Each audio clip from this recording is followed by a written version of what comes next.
इस कार्यक्रम के पुण्यार्चक हैं श्रीमती सविता हरीश कुमार जैन अजमेरा, श्रीमती निमिषा प्रियंक जैन अजमेरा, श्रीमती अंकिता मयंक जैन अजमेरा, श्री शुभम जी, श्रीमती आस्था जैन, आदिश तीर्थ विशुद्धि, चंद्रा स्वीट्स, अशोका गार्डन, भोपाल।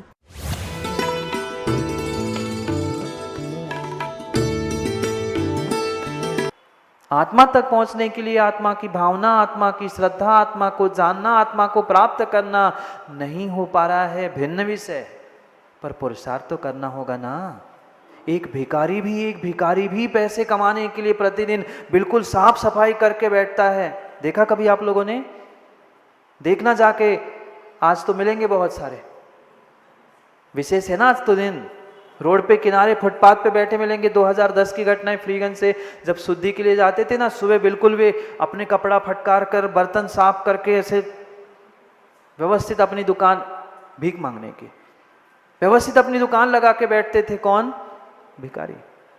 वो भिखारी भी अपनी दुकान चलाने के लिए पूर्व तैयारी करके बैठता है, पूरी दिखावा करके बैठता है। फिर हम भी तो सोचे हम में और उनमें क्या अंतर? हम में और उनमें क्या अंतर? उसको भी कुछ पता नहीं है, क्या मिलेगा क्या नहीं मिलेगा, किस लिए कर रहा हूं, हमें भी कुछ नहीं पता। आए, हाथों में द्रव्य ली, फेंकी, भाग गए। पहुंचे, मन शुद्धि, वचन शुद्धि, काय की शुद्धि पता नहीं, पर डालना है और भागना है। मैं किसी क्रियाओं का निषेध नहीं कर रहा हूं, न क्रिया छोड़ने की बात कह रहा हूं। ध्यान दे, उन बातों के साथ, क्रियाओं के साथ हमारा अभिप्राय, हमारा प्रयोजन भी हमें पता होना चाहिए। मैं कर किस लिए रहा हूं, किसके लिए कर रहा हूं? किसी दूसरों को खुश करने के लिए कोई काम जीवन में मत करो, कभी मत करना। और ये भी ध्यान रखना माँ, दूसरों को खुश करने के लिए काम किसी भी जिंदगी में, किसी भी समय में करोगे ना, तो आप कभी खुश हो नहीं सकते। क्यों? क्योंकि दूसरों को खुश कर रहे। इसको मना लूं, उसको मना लूं, इसको खुश कर लूं, इसको संभाल लूं, पूरे दुनिया को संभाल लेना, पर मैं नहीं संभल पा रहा हूं, मेरे भाव नहीं संभल पा रहे हैं, तो दुनिया, घर, परिवार, समाज संभल जाए, कोई काम का नहीं। मात्र एक प्रयोजन है, मेरी आत्मा। कम से कम पुरुषार्थ तो करो। क्या उस भिखारी को पता नहीं है? क्या उस भिखारी को पता नहीं है कि मुझे लाखों रुपए नहीं मिलने वाले? पता नहीं है? पता है, पर फिर भी वो सुबह से शाम तक मेहनत करता है, बिल्कुल मेहनत करता है। पता है उसे 10 रुपए भी मिले कि नहीं, पता नहीं, पर फिर भी वो अपनी दुकानदारी खोलकर, अपने बर्तन मांजकर, कपड़े लगाकर भीख मांगने के लिए बैठता है। पता है उसे 100 रुपए मिलेंगे, 50 मिलेंगे, 10 मिलेंगे। अरे जब तुम व्यापार भी करते हो तुम्हें नहीं पता, भिखारी को भी नहीं पता, पर फिर भी पुरुषार्थ छोड़ा। आज नहीं मिले तो कल नहीं मिले तो परसों नहीं तो कभी ना कभी मिलेंगे, इस आशा पर वो बैठा रहता है। ऐसे हम भी तो कभी अपने धर्म को, अपनी आत्मा को, अपने आप को समझने का प्रयास करें। पर समस्या ये है कि हम दूसरों को तो बहुत अच्छे से जानते हैं, दूसरों को तो बहुत अच्छे से समझाते हैं, पर अपने आप को ना आज तक समझ पाए, ना अपने आप को आज तक समझा पाए। कब तक दूसरों को सुधारने का ठेका लेके रखोगे? मन नहीं सुधारते ना, बच्चों को, बच्चों के पिता को, और उनके भी पिताओं को। किसको सुधारेंगे और कब तक सुधारेंगे? दुनिया को सुधारने से, किसी दूसरों को सुधारने से कभी तुम सुधरने वाले नहीं हो। ये बहुत बड़ी भूल और बहुत बड़ा दुख का कारण है कि मैं इनको समझाऊं, इनको सुधार लूं। नहीं, कोई नहीं सुधर सकता, कोई समझ नहीं सकता सिवाय अपने आप के। इसलिए सोच समझकर, विचार करते हुए काम करो। कितनी विपरीतताएं आज है। व्यवहार, क्रियाओं को करना होगा, दान, पूजा, स्वाध्याय, तपस्या, ये सब कुछ करना है, पर साथ में उसके मेरा प्रयोजन, मैं किस लिए कर रहा हूं, ये भी मुझे पता होना चाहिए। इसलिए भगवान कुंद स्वामी ने पहले पूरा व्यवहार पक्ष कह दिया। अब अब रहस्य तक पहुंच रहे हैं, अब मध्य तक पहुंच रहे हैं, अध्यात्म तक पहुंच रहे हैं कि आत्मा की भावना के अभाव में, आत्मा के जाने बिना तुम्हारा ये कष्ट, तुम्हारा ये परिचय सहन करना, तुम्हारे ये दिगंबर भेष, ये तुम्हारे सोले के वस्त्र, पूजा पाठ सब निरर्थक है, मात्र दुख और दुख के ही कारण है, मात्र दुख के कारण है। अभिप्राय ही नहीं पता तो आनंद कैसे आएगा? भोजन बनाते समय जब माँ किसके लिए भोजन बन रहा है ये समझते ही आपकी खुशियाँ, आपका आनंद, आपके भाव बदलते हैं ना। बेटे के लिए बना रहे हैं, किसके लिए बना रहे हैं, ये सोचते ही, मात्र विचार करते ही तुम्हारा भोजन का स्वाद बदल जाता है। फिर हम आज तक क्यों नहीं सोच पाए, मैं पूजा कर रहा हूँ किसके लिए, मैं दान दे रहा हूँ किसके लिए, मैं स्वाध्याय कर रहा हूँ किसके लिए, मैं धर्म कर रहा हूँ किसके लिए?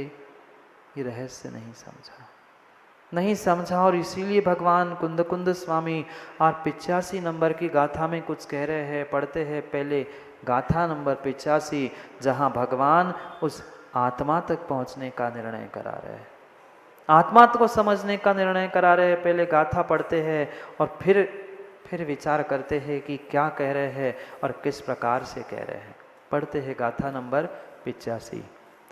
जान दियप्पा अपणम दुखमपणो ताव तेण अनंत सुहाणम अपाणम भावे जोई। पढ़ो।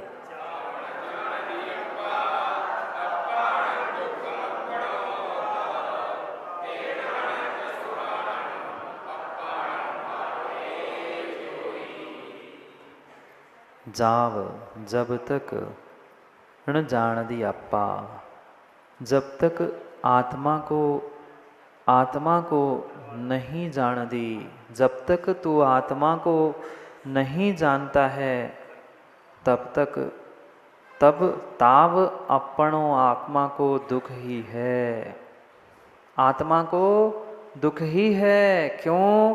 क्योंकि तुमने जाना ही नहीं है। ये मैं पुरुषार्थ कर रहा हूँ, शरीर की उठक पटक कर रहा हूँ, इधर से उधर उछल कूद कर रहा हूँ, मेहनत कर रहा हूँ, किसके लिए कर रहा हूँ यही नहीं पता, तो कभी तुम्हें सुख मिलने वाला नहीं है आत्मा को, और तुम्हें दुख और पुनः दुख ही प्राप्त होता रहेगा।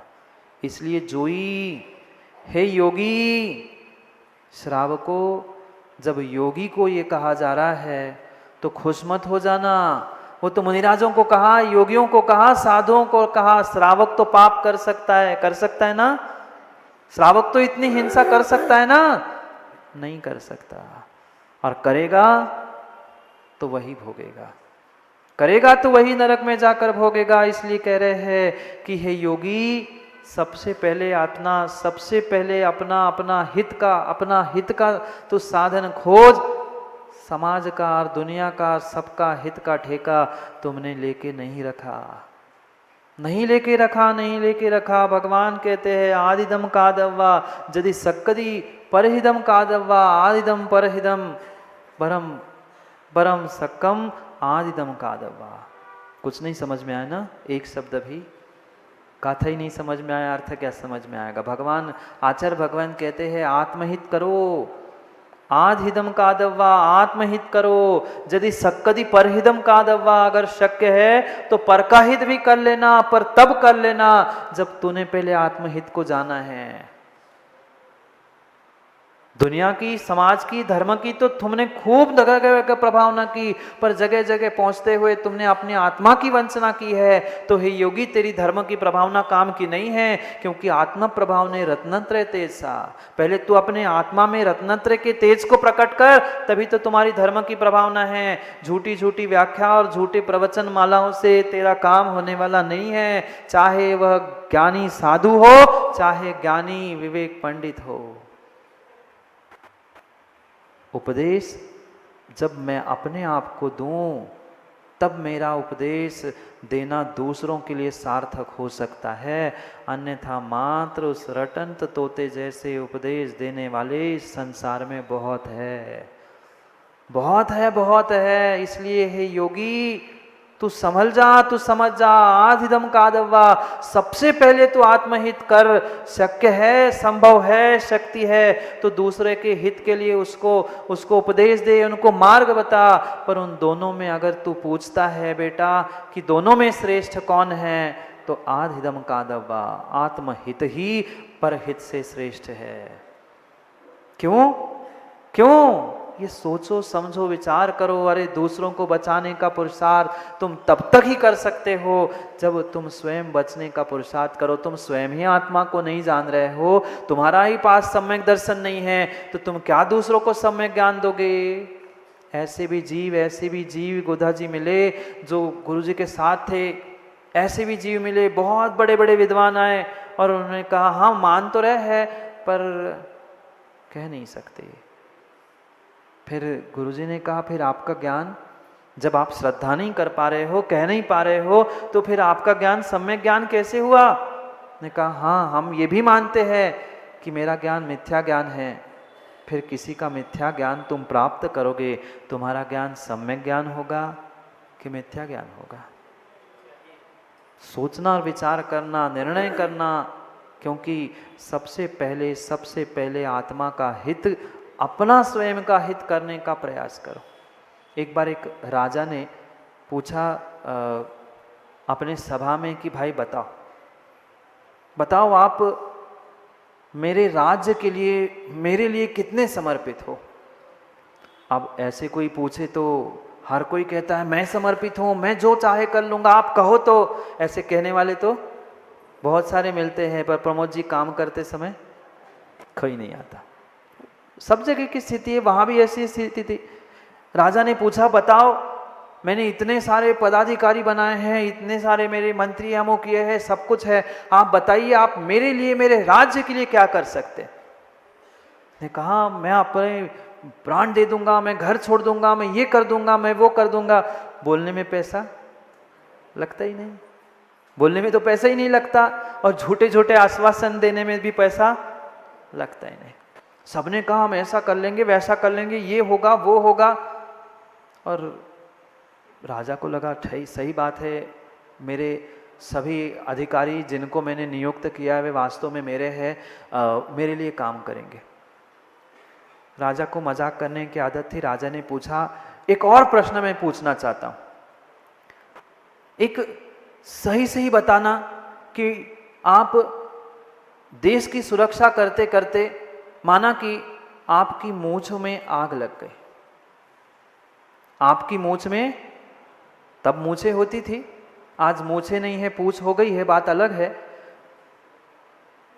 राजा ने पूछा सभी से कि भाई बताओ मेरी भी मूंछ है, आपकी भी मूंछ है, हम सब राष्ट्र की सेवा करते करते कुछ अग्नि लगी और व्यक्तियों को बचाते बचाते सबकी मूंछों में आग लग गई। आप बताओ सबसे पहले आप किसकी मूंछ की आग बुझाओगे? सब जोर से चिल्लाने लगे राजा की, राजा की, राजा की। अब राजा नहीं बचेगा तो प्रजा कहां से बचेगी? सबने कहा राजा की मूंछ की, राजा को नहीं बचाएंगे हम तो फिर भी झेल लेंगे, पर राजा की मूंछ की आग बचाएंगे, राजा की अग्नि को बचा लेंगे। राजा की बढ़िया दाढ़ी मूंछ थी, वो कहते आप ही जल जाओगे तो राजन हमारा क्या होगा, आप इतने अच्छा, इतने ये करने वाले। सबने अपनी अपनी सलाह दे दी कि हम तो आपको बचाएंगे, हम तो आपको बचाएंगे। एक ताराचंद जी जैसे समझदार थे, मंत्री बैठे थे चुपचाप। वो प्रमोद जी से रहा नहीं गया, उन्होंने पूछा कि भाई सब तो बोल रहे, तुम क्यों नहीं बोल रहे? सबने कह दिया कि मैं आपकी मूंछ की दाढ़ी की आग बताऊंगा, इनका समर्पण है, तू क्या मेरी रक्षा नहीं करना चाहता? ताराचंद जी ने कहा रक्षा तो करना चाहता हूं पर मैं इनसे सहमत नहीं हूं। कहते ये कौन सी बात हुई, ये कौन सी बात हुई? मैं प्रश्न पूछ रहा हूं, सबके दाढ़ी मूंछ में वो अग्नि बजाते समय आग लग गई, तुम किसको बचाओगे, किसकी आग पहले बुझाओगे? ताराचंद जी कहते हैं सबसे पहले मैं अपनी दाढ़ी मूंछ की आग बुझाऊंगा। राजा कहता है तो कैसी बात करता है, मैं राजा होते हुए तू मुझे नहीं बचाएगा, अपने आप को बचाएगा? वह मंत्री कहता है राजन मैं आपको तभी बचा पाऊंगा जब मैं अपने आप को बचा पाऊंगा। मैंने अपनी दाढ़ी मूंछ की आग नहीं बुझाई तो मैं आप तक पहुंचते पहुंचते मैं ही झुलस जाऊंगा, आपको क्या खाक बचाऊंगा। मुझे अगर आपको बचाना है तो पहले मुझे अपने आप को बचाना होगा।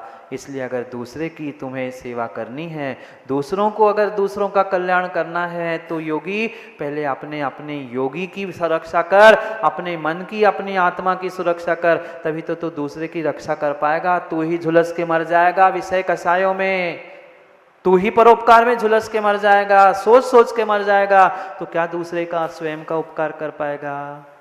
इसलिए आचार्यों ने लिखा, पहले आदिदम गाधवा, पहले अपने आत्मा का कल्याण कर, और फिर आत्मा का कल्याण करते करते पूरक रूप से दूसरे का उपकार का तो कार्य कर सकता है तो कर। दोनों में अगर श्रेष्ठ कुछ है तो आत्मा का हित करना श्रेष्ठ है। पर आत्मा के हित के बारे में जानता कौन है, मानता कौन है, और फिर करने की तो बात ही अलग है, बात ही अलग है, बात ही अलग है। इसलिए सोचे समझे विचार करे, धन्य है वे धरती के देवता, धन्य है वे धरती के देवता मुनिराज।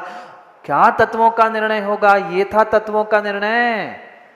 कागजों में तत्वों का निर्णय करके बैठ जाना छाबड़ा जी, ये तत्वों का निर्णय नहीं है। तत्वों का निर्णय जीवन में उतरना चाहिए, जीवन में उतरना चाहिए। वह समय था जब मुनिराज रास्ते से जा रहे थे। माँ पढ़ो पुराणों में एक एक दृष्टांत और एक एक कथानक पढ़े तो रोंगटे खड़े हो जाते हैं, आंखें गीली हुए बिना नहीं रह सकती। वह रास्ते से निर्ग्रंथ मुनिराज जा रहे थे। ऊपर से रानी ने देखा कि महाराज आ रहे हैं। वो अपना स्थान छोड़कर राजा देखता है, रानी ऊपर से झरोके से देखते मुनिराज आ गए। वह रानी दौड़ते दौड़ते नीचे आती है और मुनिराज के चरणों में नमस्कार करती है। राजा आग बबूला हो जाता है। मैं इतना सुंदर होने के बाद भी ये नंगे के सामने झुक रहे। देखता हूं, अब रानी से तो कुछ कह नहीं सकता, रानी को तो कुछ कर नहीं सकता। वह सोचता है इसका तो बदला जरूर लूंगा। वह अपने कक्ष से दौड़ते दौड़ते आता है। उसे कुछ साधन शस्त्र अस्त्र नहीं मिलता है, क्योंकि महल में रानी के साथ वह क्रीड़ा कर रहा होता है। रास्ते में ही उसे एक वसूला मिलता है। वसूला जानते, लकड़ी छीलने वाला।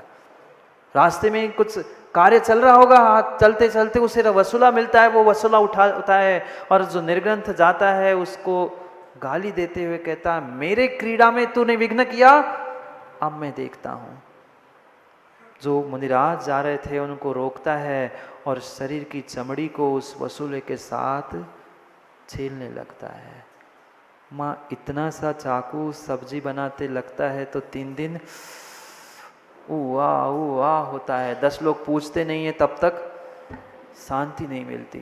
सोचना क्या तत्वों का निर्णय था, ये था तत्वों का निर्णय। कागजों में 7 तत्व होते हैं, जीव शुद्धोपयोगी है, जीव अशुद्धोपयोगी है, जीव ऐसा जीव वैसा, इतना कहने से तत्वों का निर्णय नहीं होता। जब मच्छर काटे, सर्प डंक मारे, तब समझ में आता है कि हाँ भेद विज्ञान है। तब तत्वों का निर्णय है कि जीव अलग है और शरीर अलग है। कहने से भेद विज्ञान नहीं होता।